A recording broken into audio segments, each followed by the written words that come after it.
customer who really wants to know what our product can do, get a genetic, go find it at a dispensary, start growing your genetic, go buy an eighth. Smoke that eighth and remember it, and then grow it with our stuff. Yeah. And then remember what you just will never buy again. Well, let's go check out your media. Let's do that. Cool.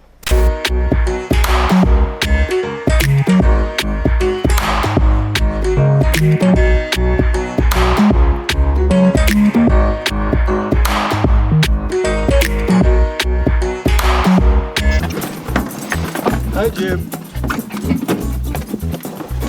Move over. Good job. That dog just whines all day. It's always on, amped up.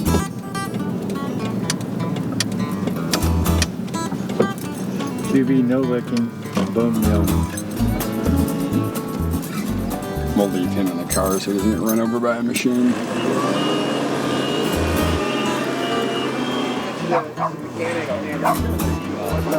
So we're right down the street. Around the corner. I guess, honestly, Scott, what comes to my mind is, did you have your soil process before your... No. Started with nutrients. And you just did out of necessity? Like your customers asked you for No, it? we got tired of people having problems in the industry from potting soil. Yeah. We invested in a little mixer, a little bagger, some conveyor belts. Started just processing 4 to 10 pallets a day.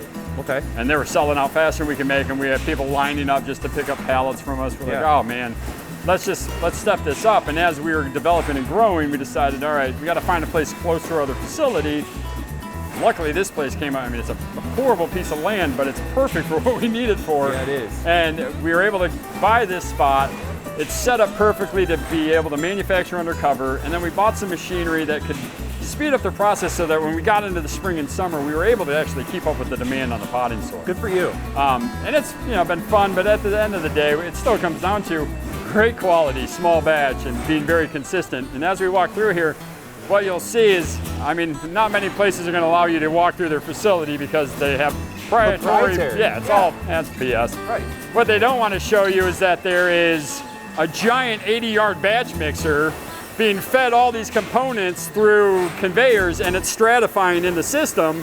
So the first 5 pallets are totally different than the next 10 pallets, which are totally different from the last 40 pallets. And the inconsistency is what we hear about from the customers. So when we created this design, what we decided was we were making everything in a 4-yard batch mixer. So instead of making a bunch of giant 70-yard batches, we just put in a whole bunch of 4-yard batch mixers. Wow, really? So our recipe has been identical since the beginning. When we grew, I mean, what we put our money in was the bagger to make that faster. Yeah. Instead, we kept the recipe the exact same amount of scoops, and we just feed the different batches. And then when this one's done going to the bagger, then this one kicks on, goes to the bagger, and this one starts mixing.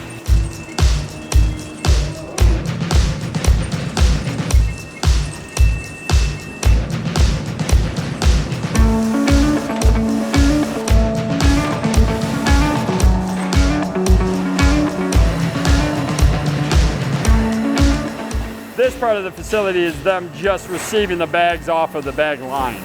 I love this. That's a lot of fun. This is awesome. It really is. And it's neat because, one of the things with our potting soil mixes is I know for a fact we were the first company to put aeration holes in the bags. Yeah. And when we were getting our bags designed by the company, like, why would you put holes in your bag? And all this debris is gonna fall out. You need to breathe. Yeah, these are living organisms in here. So when this is built and we seal this off and then people shrink wrap it, you're essentially suffocating the whole picture. So we want these microbes to be alive. So when they're done doing this, it goes to a roper. And all that does is it takes one strand of shrink wrap, just thin, and it ties this to the pallet, but it leaves it open. I see. The holes are being punched in our machine, so as it's going through, it's being punched in the plastic so that now we've got all these holes so that the soil can breathe when it's on the pallet. So is that a custom feature you had to add to the machine? Yeah. To punch holes? Yeah. Oh, wow. But this one bagging machine can handle all these 4-yard batches. Yep. Yep. And that's the thing that really slows us down then is the loader. So the loader guy's got to pick up our core, pick up the peat, pick up the pumice, and load them all 1 yard at a time. Right. And then often he'll have to fill, that's our tote machine. So if he's filling this for bagging, and then he's got a team over here, he's filling for totes. I see. So, you know, we try to keep it pretty low impact, low equipment. We just try not to spend a lot What of do money. you try to do as far as like, do you just try to do all your number 4 on a day and then you Oh, yeah. switch to a number 8? 1,200 pounds on a freaking spool. So they have to So you literally, want to run through this? Yeah, they'll run through this for however long, and if they get to a short run, they'll take the rest of it, put it in a tote. That'll go out as a tote sale. I see. So do you use the same ingredients as your liquids? Often, yeah. Yeah. Like the bone meal's Because the it's not same. the bone meal, right? Yeah. We leave that more of in a chunk and a fine, so it's a double. Yeah. You'll see it in the FERT packs, and that's so one's for long term, and the other one's for solubility in right now. So this is just raw cocoa. This is cocoa This is fiber. like your number 7. Yep, this is washed, rainwater washed, which we'll show you around the corner. So also washed with rainwater. Yeah, yeah. How clean. It's, yeah. Yeah, again, it's hard to do city water when you're just watching it go from the city and washing salt off of cocoa fiber. Right. I think the key here is it's the hydration process. A lot of companies will just shred it, send it through a gray water bar, mist it, that's their wash. This is actually washed without ever manipulating the cocoa. So we put the brick out from, you know, that's all Indian cocoa. Yeah. We lay the bricks out, and then as the water is gently absorbed into it, they expand, and then we roll it over with a bucket, not with a tiller, not with a shredder. We're not hurting the integrity of the pith or the core fiber. A lot of them, they just send that brick through a chipper, Just shred it. shreds it, and then you get fines, you get chunks, That's there's why no it's so consistency. inconsistent. Yeah, this will always Well, be I've the noticed same. it's always been the same. Yeah, just yummy. And this is peat. Oh, this is peat. Yeah. Oh, okay. Sexiest peat moss you'll Yeah, it ever. really is. Does it also show up compressed? Yeah. Yeah, Big that giant is. bales. That's so nice. It's uniform. It's gorgeous. Yeah. This is Lithuanian peat, not Canadian peat. Is that right? Canadian peat is stripped all the way down to the humates now. This stuff is like hundreds of thousands of acres of just gorgeous peat. I want to see your. I have so many questions. It's like crazy. Well, this is the pumice we use instead of perlite. So most of our mixes are cut 50-50. So you don't do any perlite? Oh no, we do perlite. Yeah. You have it in the number Half and 2. half. This is our oldest employee, Awesome. our first employee, Camarino. Camarino. Camellia was our very How you first doing? employee. Yep, he's Doing one a of, great job. Looks like. He's hand screening These are Alaskan your gas humus. feed. Oh, this is your humus. Yep. So this is How rich. pure black river. Yeah, I mean this is great when you do that and it stains your hands. That's humus. Yeah. So what this gentleman's doing is making sure it's screened so it's as evenly distributed. There's not random clumps. And Yeah. So instead of having just 4 of these things sitting in your Right. potting soil, Because this it's is where gonna it's be more like starting. that. Yeah. And then it's coming out as just a nice, not so coarse. So Ryan is our Q&A guy. He's our resident it going? bodyguard to the facility. Doing great. So this is paramagnetic rock. What is paramagnetic rock?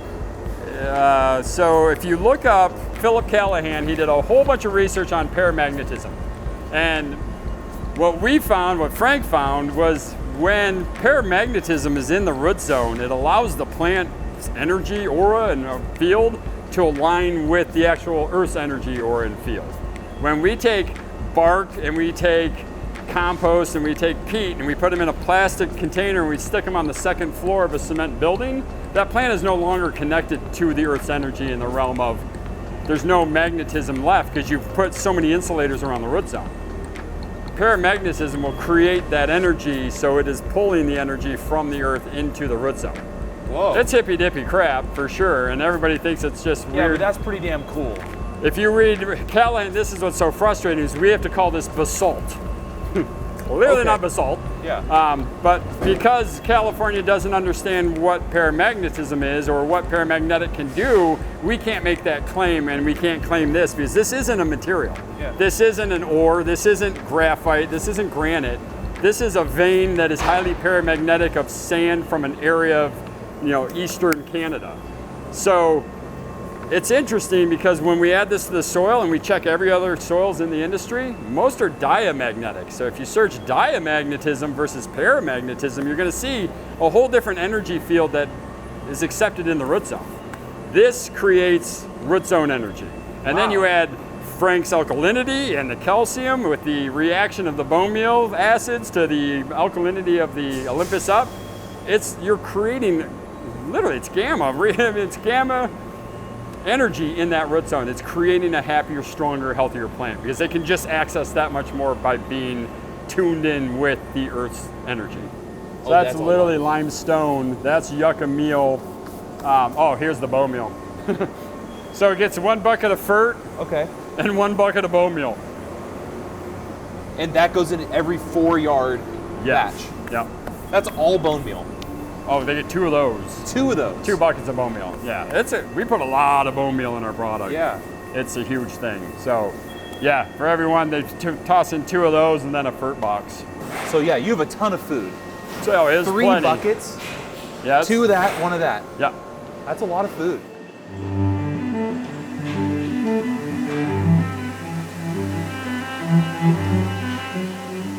Okay, whoa. This is a step. You're taking a lot of extra effort here, obviously. This is why we're not profitable. Yeah. Yeah. This here is what kills profit, but this here is what makes consistent quality product. This is cocoa washing. This is 6 pallets of core fiber laid down, stacked out. They drop down their irrigation. Stack them in bricks? Oh, that. As they come? Yeah. You just lay them out. Lay them all flat, 2 levels, hydrate it. Once they take the first level of water up, they remove the socks, they go through, they drive over it with that tractor, just rolling it over once, flatten it out, and then they finish the hydration. He'll come out here, he'll test that water runoff there. Yep. Once we're below 60. All right, let's take it over the squeezer. So that's the hardest part is the cocoa fiber. Washing it's easy. Getting this to leave, impossible.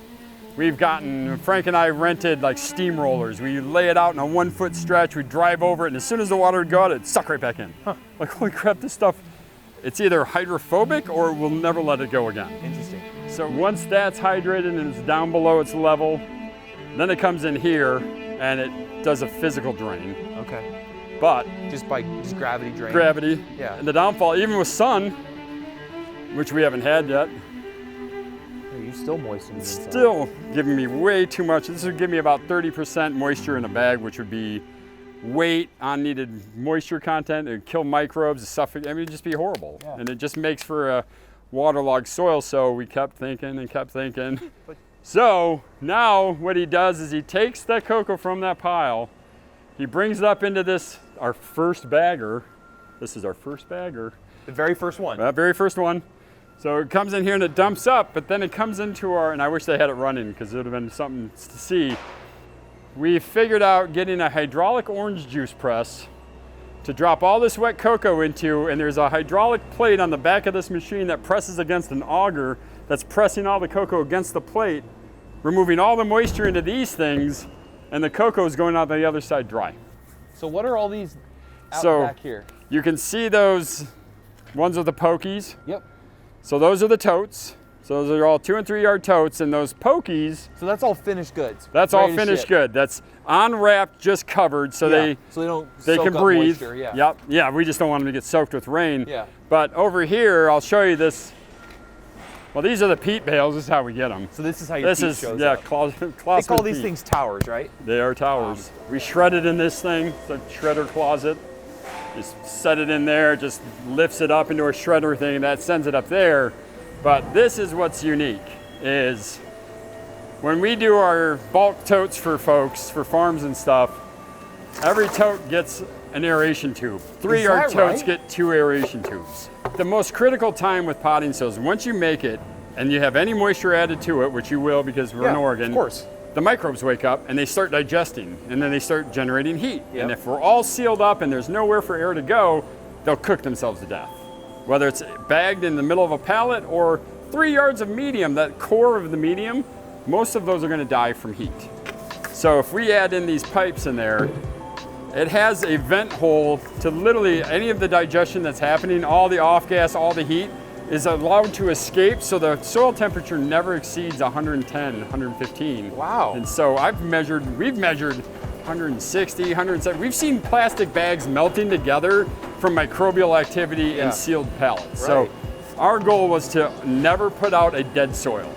Yeah, I mean, I don't want to name names, obviously, but yeah, we've received a lot of soil over the years. It's hot to the touch. Oh yeah. Very hot. Like camo forest hot. Yeah.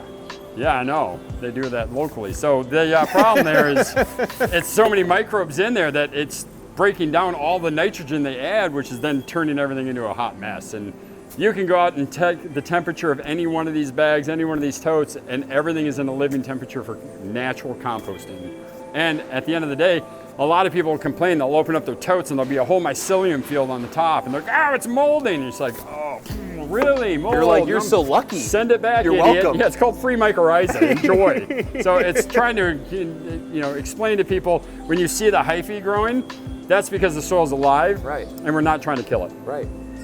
We try to make better potting soil than the rest, and it's, that's why it costs more. I mean, if it even costs more anymore. It doesn't. It honestly, yeah. It's just not branded. The hard part is we don't market the hell out of soil, and honestly, as you can see, we don't really care. We don't want to make more soil. We just really want to cater to the customers that found our soil. And they care. And they'll keep coming back because they don't have the mites, they don't have the fungus gnats, they don't have the root aphids, they don't have all the issues.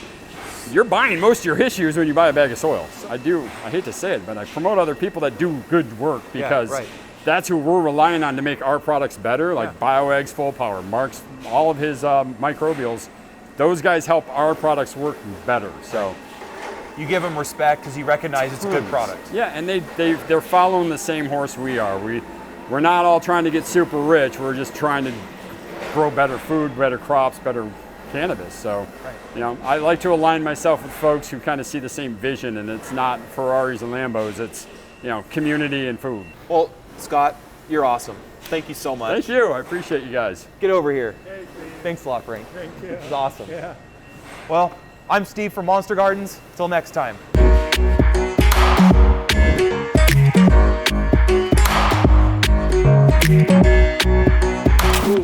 Hi, puppy. Oh my gosh. See you, my friend. Oh my gosh. Everybody's back and I'm happy.